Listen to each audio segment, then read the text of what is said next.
1864 में ये दुनिया की दूसरी क्लासिफिकेशन है। नाम तो आपने देख ही लिया होगा, इसका नाम न्यूलैंड क्लासिफिकेशन है। इसका नाम बच्चों न्यूलैंड क्लासिफिकेशन है। अच्छा, और जोहान न्यूलैंड ये वो साइंटिस्ट हैं जिन्होंने बिलाखिर इंग्लिश केमिस्ट थे ये, जिन्होंने 1864 में बच्चों एलिमेंट को अरेंज किया in the ascending order of their atomic masses. क्या मतलब? इस लाइन को पढ़ के सुनाइए। इन शाबाश 1864 Newland an English chemist attained the classification of element in order of their increasing atomic masses, यानी atomic masses के increasing order में उन्होंने एलिमेंट को अरेंज किया बच्चों, जस्ट लाइक दिस। आप अगर गौर करें तो देखें, lithium atomic mass 7, beryllium atomic mass 9, 11, 12, 14, 16, 19, 23, 24, 27, 29, 31, 32 और 35.5 इंक्रीजिंग ऑर्डर है ये एटॉमिक मासेस का। ये सजेशन थी न्यूलैंड की। न्यूलैंड ने एलिमेंट को एटॉमिक मासेस के इंक्रीजिंग ऑर्डर में अरेंज किया, राइट? अच्छा ठीक है, अब आप इसके बाद वाली लाइन पढ़ें। He observe the properties of element, यानी उन्होंने इन तमाम एलिमेंट की बच्चों इन तमाम एलिमेंट की प्रॉपर्टीज ऑब्जर्व करी, फिजिकल केमिकल बोथ। अच्छा, जब प्रॉपर्टीज पर इन्वेस्टिगेशन की, जब प्रॉपर्टीज पर रिसर्च की, तो ही फाउंड दैट, उन्होंने ये देखा। अब आप इसको देखकर ये सोच रहे होंगे कि ये क्या है। आप अगर गौर करें तो ग्रीन कलर में जो पहला एलिमेंट लिखा हुआ है लिथियम है। अब आप अगर गौर करें कि ये ग्रीन कलर रिपीट कब हुआ, तो आप देख रहे हो कि ये कलर रिपीट हो रहा है सोडियम पर। और लिथियम से अगर काउंटिंग शुरू करें तो 1 2 3 4 5 6 7 8 लिथियम पहला एलिमेंट है और सोडियम 8वां एलिमेंट है। कलर दोनों के सेम दिखाए गए बच्चों। कलर का मतलब है प्रॉपर्टीज। बताना ये चाह रहे हैं कि इन दोनों एलिमेंट की प्रॉपर्टी सिमिलर थी, राइट? लेकिन आप अगर नेक्स्ट एलिमेंट पर जाएं, बेरिलियम, तो बेरिलियम के बाद boron, carbon, nitrogen, oxygen, fluorine, sodium. Again ये कलर रिपीट कब हुआ? मैग्नीशियम पर। और अगर बेरिलियम फर्स्ट है तो मैग्नीशियम 8 एलिमेंट है, 8वां एलिमेंट है। इन दोनों की प्रॉपर्टी सेम है। इसी तरह आप अगर इस टेबल को गौर करें तो हर 8वें एलिमेंट पर कलर रिपीट होता हुआ नजर आ रहा है। हर 8वें एलिमेंट पर कलर सेम हो रहा है। इसका मतलब ये हुआ कि ये ऑब्जर्वेशन है न्यूलैंड की कि properties of every 8th element, properties of every 8th element from the given one were similar to the first. यानी हर 8वें एलिमेंट की प्रॉपर्टीज पहले एलिमेंट की प्रॉपर्टीज से सिमिलर थी, है नहीं, पुरानी हिस्ट्री में है अभी हम। तो न्यूलैंड की ऑब्जर्वेशन है ये कि हर 8वें एलिमेंट की प्रॉपर्टी पहले एलिमेंट की प्रॉपर्टीज से सिमिलर है, यानी प्रॉपर्टीज का रिपीटिशन हो रहा है। और 8वें एलिमेंट पर हो रहा है बच्चों। 8 को कहते हैं ऑक्टेव, ऑक्टेव, राइट? यानी हर 8वें एलिमेंट पर प्रॉपर्टीज रिपीट हो रही हैं। और शायद इसको देखकर कुछ जहन में आया आपके बच्चों, ये जो आपके सामने टेबल बना हुआ है इनको कहते हैं नोड्स, राइट? उर्दू में कहते हैं सुर, ठीक है। अच्छा, और आपने ये बात सुन रखी होगी कि म्यूजिक में 8 नोट्स होती हैं, यानी 7 सुर होते हैं। और 8वां जो होता है वो वही होता है जो पहला। अब जो आवाज मैं आपको सुनाने जा रहा हूं आपने बहुत मर्तबा सुन रखी होंगी। म्यूजिक में ऐसा ही होता है, जैसे मैं आपको आवाज निकाल के दिखाता हूं।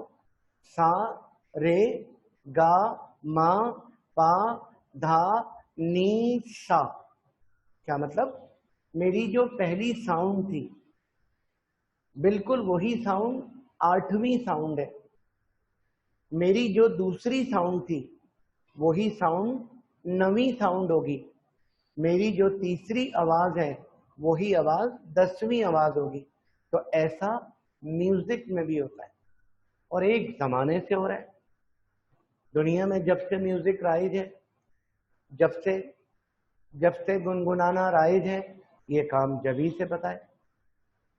इसको म्यूजिक में भी हम ऑक्टेव कहते हैं और न्यूलैंड ने एलिमेंट में भी इसी को ऑब्जर्व किया, ठीक है। अच्छा, ये देखकर न्यूलैंड ने एक लॉ जनरेट किया और बच्चों उस लॉ का नाम रखा लॉ ऑफ ऑक्टेव।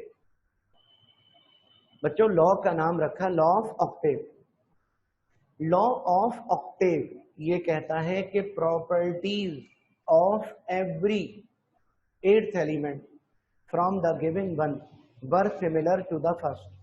यानी हर 8वें एलिमेंट की प्रॉपर्टीज फर्स्ट एलिमेंट की प्रॉपर्टीज से सिमिलर थी। जी पढ़ के सुनाइए। The properties of every 8th element from the given one were similar to the first element. हर 8वें एलिमेंट की प्रॉपर्टीज फर्स्ट एलिमेंट की प्रॉपर्टीज से सिमिलर थी।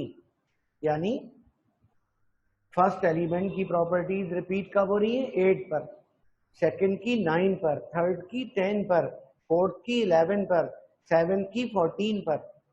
इस तरह प्रॉपर्टीज के रिपीटिशन को आपको पता है, कोई भी चीज अगर बार बार रिपीट हो रही हो, कोई भी काम अगर बार बार रिपीट हो रहा हो तो हम कहते हैं पीरियोडिसिटी, राइट?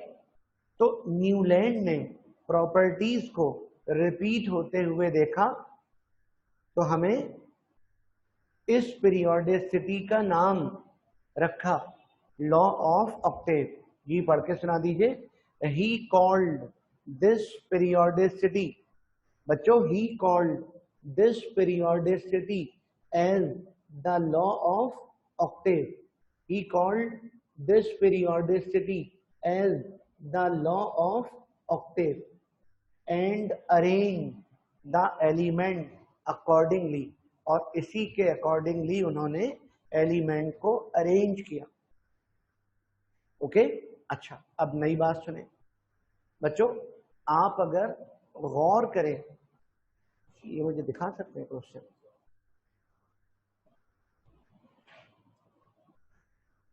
जी बेटा मैं आपकी चैट का जवाब देता हूं।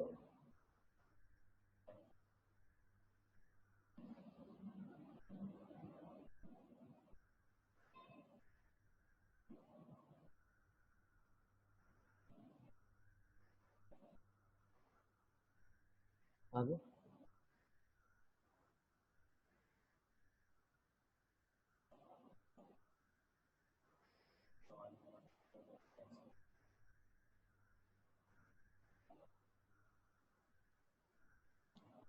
जी बेटा मैं आपकी बात का जवाब देता हूं। आप मेरी बातों को सुनकर मॉडर्न पीरियोडिक टेबल से कंपेयर मत करें, क्योंकि मैं आपको मॉडर्न पीरियोडिक टेबल तक अभी पहुंचा ही नहीं हूं, राइट? फ्लोरीन क्लोरीन से सिमिलर होता है, फ्लोरीन के बाद सोडियम नियोन आता है। हाँ बेटा बिल्कुल आता है, ये तो मॉडर्न पीरियोडिक टेबल में आता है। बात मैं आपको सिर्फ ये बताना चाह रहा हूं कि न्यूलैंड ने एलिमेंट को अरेंज इस तरह किया था। ओके, अभी कौन किसके बाद आता है इस पर बात आपसे अभी नहीं हो रही। जब मॉडर्न पीरियोडिक टेबल आएगा या कम से कम मेंडलीव पीरियोडिक टेबल आएगा, इंशाल्लाह ये बात मैं आपसे जब करूंगा। हाँ, तो बात जो मैं आपसे कर रहा था, आप अगर बच्चों आप अगर गौर करें इस पीरियोडिक टेबल पर, ओके, ये कोई न्यूलैंड के हाथों का बना हुआ कंप्लीट पीरियोडिक टेबल नहीं है, राइट? ना ये न्यूलैंड का पीरियोडिक टेबल है। मैं तो आपको सिर्फ ये समझा रहा हूं कि एलिमेंट के एटॉमिक मासेस का इंक्रीजिंग ऑर्डर कैसा होता है, ऐसा होता है। अब आप अगर गौर करें इस पर, अब आप काउंट करते रहिएगा। Lithium first, beryllium second, boron third, carbon fourth, nitrogen fifth, oxygen oxygen six और फ्लोरीन सेवन, और आठवां एलिमेंट कौन है? सोडियम। तो पता ये चला कि लिथियम के बाद आठवां सोडियम है, और बच्चों बेरिलियम के बाद आठवां मैग्नीशियम है। इसका मतलब ये हुआ कि lithium and sodium, beryllium and magnesium, okay, resemble among themselves. Boron resembles aluminum, carbon resembles silicon and so on. Right? अच्छा, अब मेरी अगली बात सुनो। तो मैंने आपको सबसे पहले जो बात बताई वो ये है। हाँ बेटा, लॉ रिपीट कर दीजिए। The properties of every eighth element from the given one were similar to the first element, right? He called this periodicity as the law of octave and arranged the element accordingly, और इसी के accordingly उन्होंने element को arrange किया। ठीक है? अच्छा, अभी जो टेबल मैंने आपको दिखाया था, अगर आप उस टेबल पर गौर करें तो ये वाली बात मैंने आपको अभी अभी समझाई है। कौन सी? इन दिस टेबल जो अभी मैंने आपको दिखाया था, lithium and sodium, beryllium and magnesium resemble among themselves. Boron resembles aluminum, carbon resembles silicon and so on. Okay, अब बेटा मुझे आगे बढ़ना है, कुछ आपसे मजीद बात करनी है, लेकिन मजीद बात करने से पहले एक छोटी सी बात मैं आपसे शेयर करूंगा। जब आप कॉलेजिएट से चैप्टर 1 के नोट्स लेकर जाएंगे और जब ये देखेंगे तो ये सब कुछ इसी तरह लिखा हुआ होगा। आप मार्किंग कर लीजिएगा, वरना आपके ऊपर अच्छा खासा बर्डन आ जाएगा। जब आप याद करने बैठे तो ये जो पहला पैराग्राफ है, कोई ज़रूरत नहीं है इसको रटने की, रीड करने का है बस, और कुछ नहीं।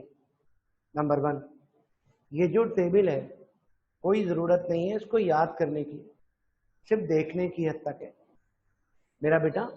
ये जो चार्ट है कलरफुल, देखने के लिए है, इसको रटने की कोई नीड नहीं है, ये सारे गामा करने की कोई ज़रूरत नहीं है। हाँ, आपने जो चीज़ लाजमी याद करनी है, 100% याद करनी है, वो बेटा ये है लॉ ऑफ ऑक्टेव, और इतना सा तो लॉ है। मैं तो कहूँगा कि इसके बाद वाली जो लाइन है, कौन सी? He called this periodicity as the law of octave and arrange element accordingly, इसको भी लर्न करने की, रटने की नो नीड।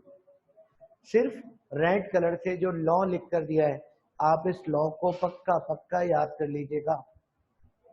ओके हो गया?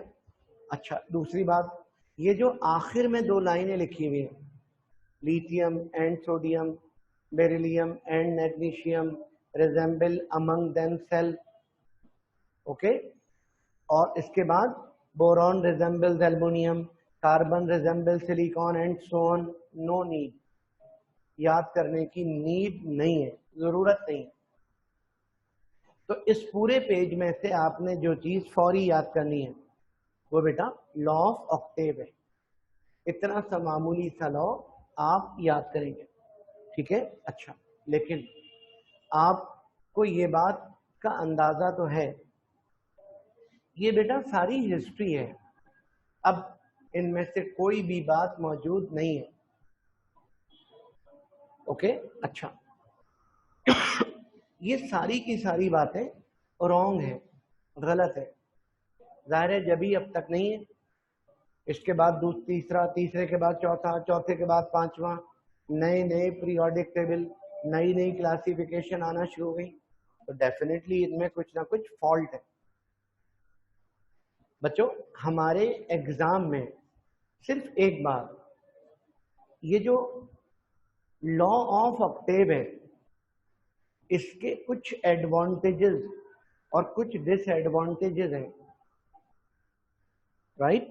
अच्छा बच्चों, 2 एडवांटेजेस और 2 डिसएडवांटेजेस हैं, इसीलिए ऐसा कभी नहीं होता कि हमारे पेपर में हमसे कभी एडवांटेजेस पूछें और कभी डिसएडवांटेजेस पूछें, ऐसा नहीं होता।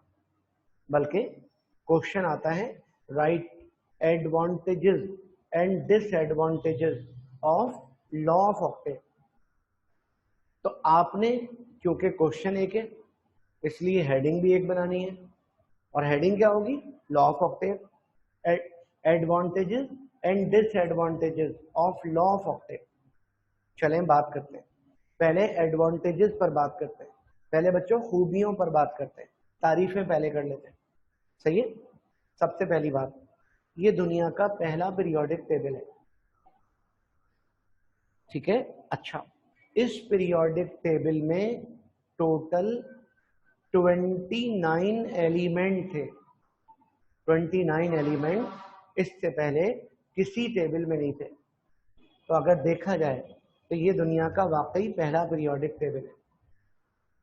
टेबुलर फॉर्म में इतने एलिमेंट जमा 1864 में हुए, ठीक है। अच्छा, और लॉ के अकॉर्डिंग हुए, लॉ के अकॉर्डिंग हुए, जिस एलिमेंट की प्रॉपर्टीज जिससे सिमिलर थी वो उसी के नीचे आता गया। ये दुनिया का पहला पीरियोडिक टेबल है जिसने हमें ग्रुप का कॉन्सेप्ट दिया। ग्रुप आप जानते हो वर्टिकल कॉलम्स को कहते हैं, पीरियड आप जानते हो हॉरिजॉन्टल रॉज को कहते हैं, ओके। अच्छा, जो बात मैं कर रहा हूं इनमें कोई खामी नहीं है, मैं आपको ये बात दिखाना चाहता हूं, आप अगर मेरी बात पर गौर करें। बच्चों एक साथ हमने हेडिंग बना दी और एडवांटेजेस एंड डिसएडवांटेजेस, ये देखिए नंबर 1 दिस लॉ, कौन से लॉ की बात हो रही है? Law of octave. बच्चों this law provided a basis for the classification of element into groups of element having similar property, यानी ये वो लॉ है जो हमें सिमिलर प्रॉपर्टीज के ग्रुप, यानी जिन जिन एलिमेंट की प्रॉपर्टी सिमिलर हैं, ये लॉ हमें उन सिमिलर एलिमेंट के ग्रुप प्रोवाइड कर रहा है, राइट, नंबर 1। नंबर 2 बच्चों this law provided a wider scope to arrange all known element into a tabular form, table की फॉर्म में, टेबल की शक्ल में। यही वो लॉ है जिसने arrangement did not include noble gases because they were not discovered then, and heavier element could also not be accommodated, heavier element को accommodation नहीं दी, नोबल गैसेस का कोई नामो निशान नहीं है, ओके। ये बेटा लॉ ऑफ ऑक्टेव यानी न्यूलैंड की क्लासिफिकेशन के एडवांटेजेस एंड डिसएडवांटेजेस है, ओके। बच्चों इन्हें रीड करना ज़रूरी है। जब आप पेपर देखेंगे तो आपको अंदाज़ा होगा कि इन्हें रीड करना ज़रूरी है, मगर बेटा इन्हें याद करना आप चाहें तो कर लीजिएगा, मेरी तरफ से इजाज़त है। ड्रॉप करना चाहें तो कर दीजिएगा। 1990 से लेकर अब तक ये एडवांटेज और ये डिसएडवांटेज हमारे पेपर में सिर्फ एक दफ़ा है, और याद करना चाहें भी तो कोई ऐसी ख़ास बात तो है नहीं, कर लीजिएगा। ड्रॉप करना चाहें तो आपको इजाज़त है, ड्रॉप कर दीजिएगा। इसका मतलब क्या हुआ?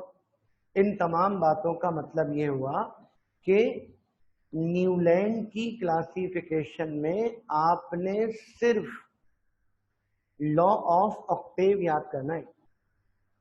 अब आप ये मत सोचिएगा सर मुकरम तो बहुत अच्छे हैं, सब कुछ छुड़वा रहे हैं, सिर्फ 2-2 लाइनें याद करवा रहे हैं। नहीं बेटा, हमारा सिलेबस बहुत बड़ा है, बोझ हमारे ऊपर बहुत ज़्यादा है, तो मैं आपको ये गाइडलाइन शुरू से आखिर तक दूंगा कि आपने ये ड्रॉप करना है, ये करना है, ये ड्रॉप करना है, ये करना है। जो ड्रॉप करने को कहूँ वो आपका रीडिंग मटेरियल है, और जो याद करने को कहूँ वो तो याद आपने लाजमी करना ही करना है।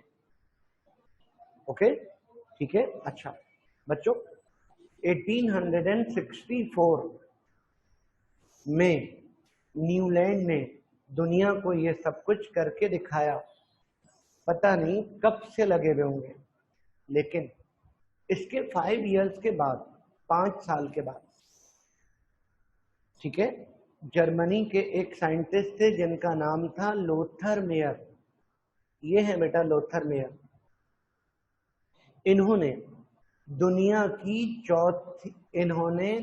की तीसरी क्लासिफिकेशन के 5 इयर्स बाद लोथर मेयर ने अपने नाम से एक नई क्लासिफिकेशन अनाउंस करी, जिसका नाम रखा लोथर मेयर क्लासिफिकेशन।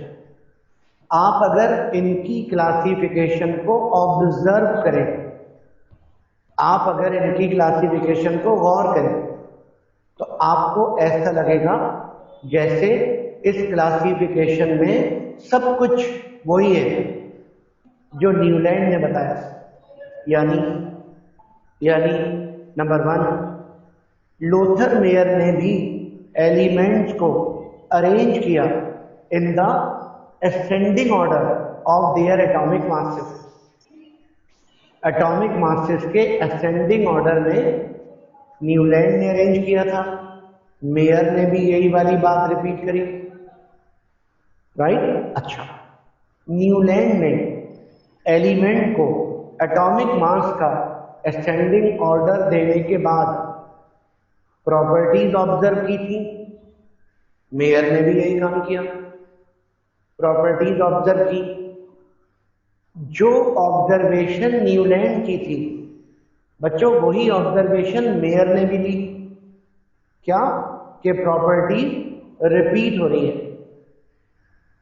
ठीक है। अच्छा बच्चों, एक वर्ड है पीरियोडिक। पीरियोडिक का मतलब होता है रिपीटेड। कोई काम अगर बार बार हो रहा हो तो कहते हैं पीरियोडिकली हो रहा है, पीरियोडिक है, राइट। और एक वर्ड है फंक्शन। फंक्शन वैसे हम अपने घर की तकरीबात को भी कहते हैं, मगर बेटा मैथमेटिक्स में, फिजिक्स में, केमिस्ट्री में यानी साइंस में फंक्शन का मतलब होता है वर्क, काम को कहते हैं। ओके, अब पीरियोडिक फंक्शन रिपीटेड वर्क, जो काम रिपीट हो रहा हो बार बार।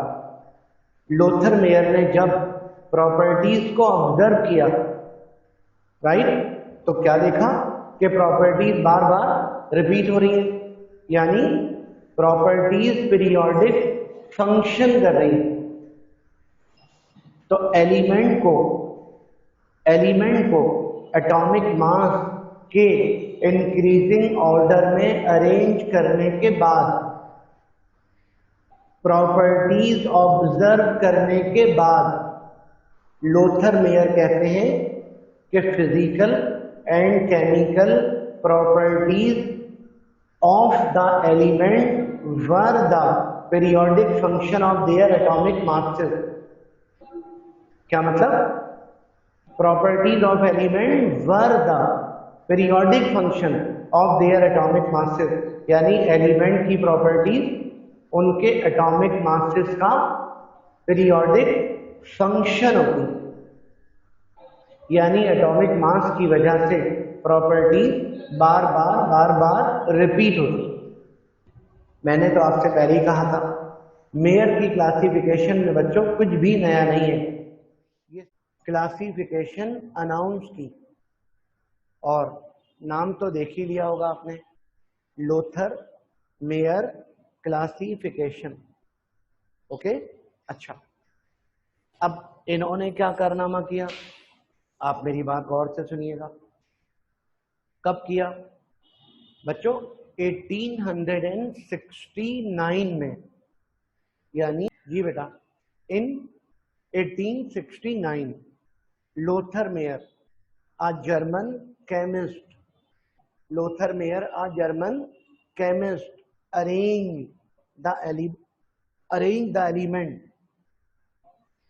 in order of their increasing atomic masses, यानी मेयर ने बच्चों एलिमेंट को अरेंज किया एटॉमिक मासेस के इंक्रीजिंग ऑर्डर में। ओके ठीक है। He found that physical properties of element were the periodic function of their atomic masses, यानी एलिमेंट की प्रॉपर्टीज एटॉमिक मासेस का पीरियोडिक फंक्शन होती है।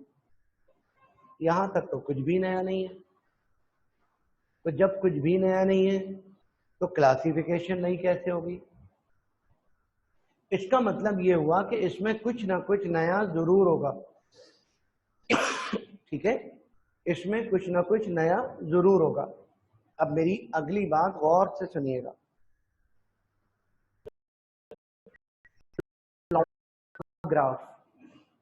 ग्राफ मैं आपको दिखाऊंगा, फिक्र मत कीजिएगा बच्चों। ही प्लॉटेड अ ग्राफ, उन्होंने graph plot atomic masses of element against their atomic volume, यानी एटॉमिक मास और एटॉमिक वॉल्यूम, एटम का मास और एटम के वॉल्यूम में ग्राफ प्लॉट किया। चलो ठीक है, ये कोई खास बात। प्लॉट सिमिलर एलिमेंट, यानी जिनकी प्रॉपर्टी सिमिलर है, सिमिलर एलिमेंट ऑक्यूपाइड। कुछ एलिमेंट ऐसे थे जिनका एटॉमिक मास बहुत हैवी था। 2-3 एलिमेंट ऐसे थे जिनका एटॉमिक मास बहुत हैवी था, यानी वो आखिर के एलिमेंट थे, डिस्कवर शुरू में हो गए थे, राइट। अब न्यूलैंड की समझ में नहीं आ पा रहा कि उन एलिमेंट को कहां लिखें। अगर गैप देकर लिखें तो गैप कितना दें, ठीक है, किसके बाद लिखें, कितना गैप देकर लिखें, क्या करें। कभी कभी मामूली बातें बड़े बड़े लोगों की समझ में भी नहीं आ पाती। न्यूलैंड की समझ में नहीं आई। उन्होंने पता है क्या किया? उन हैवियर एलिमेंट को एकोमोडेशन नहीं दी, उन हैवियर एलिमेंट को अरेंज नहीं किया, बल्कि पीरियोडिक टेबल से स्किप कर दिया।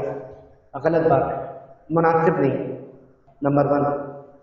नंबर 2 बच्चों, नोबल गैसेस तो आपने सुनी होगी, helium, neon, argon, krypton, xenon, radon, right. Newland के ज़माने में हीलियम और नियॉन 2 नोबल गैसेस मौजूद थी, लेकिन नोबल गैसेस पूरे पीरियोडिक टेबल की बिल्कुल डिफरेंट गैसेस हैं, डिफरेंट एलिमेंट है। इनकी एक भी प्रॉपर्टी पूरे पीरियोडिक टेबल के किसी भी एलिमेंट से मैच नहीं करती। ओके, यानी नोबल गैसेस को न्यूलैंड अंडरस्टैंड नहीं कर पा रहे, राइट। अच्छा, तो बच्चों in periodic arrangement noble gases did not arrange, noble gases को did not arrange because they were not discovered then. ये क्या बात हुई, डिस्कवर नहीं हुई तो अरेंज किसको करते, है ना। दरअसल बात यह है कंप्लीट नोबल गैसेस उस वक्त डिस्कवर नहीं हुई थी। हमारी बुक लिखने वाले ने बुक में इस तरह का जुमला लिखा।